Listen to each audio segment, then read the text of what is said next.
কারোর সাথে কম্পেয়ার করবেন না। ও এ প্লাস পাইছে, ও সফল হয়েছে, ওর চাকচিক্য, ওইটা দেখেই হ্যাপি হবেন না। এই চাকচিক্যটাই তার পুরো লাইফ না। মানুষ যেটা শেয়ার করে ফেসবুকে, এটা হচ্ছে রিল। লাইফের কি রিল বুঝেন তো না? সবাই বুঝেন মাশাআল্লাহ। Highlighted reel. আপনি কি মনে করছেন এই যে রিলের মধ্যে যতটুকু দেখছেন এটা পুরোটাই ওর লাইফ? না রে ভাই, ওরও অনেক কষ্ট আছে, ওরও অনেক ব্যর্থতা আছে, ফেলিওর আছে, ওইটা ও ঢেকে রাখে, ওটা তো প্রকাশ করে না।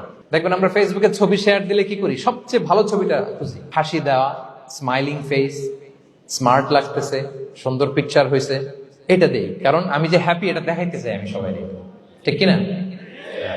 তার মানে আমার দুঃখের অংশটা তো আমি শেয়ার করি না। সো আপনি কারো চাকচিক্য দেখলে অবাক হবেন না, এটাই তার হোল লাইফ নয়। It's not the entire picture of his life. এটা হচ্ছে হাইলাইটেড রিল। এটা কি? সবাই বলেন এটা কি?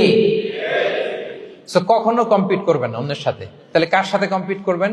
Compete with yourself. নিজের সাথে কম্পিট করুন, নিজের সাথে কম্পিট করুন।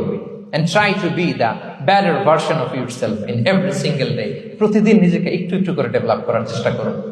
And don't lose your confidence by comparing yourself with others. Dear brothers and sisters, কখনো নিজেকে অন্যের সাথে তুলনা করে আপনার কনফিডেন্স কমাবেন না।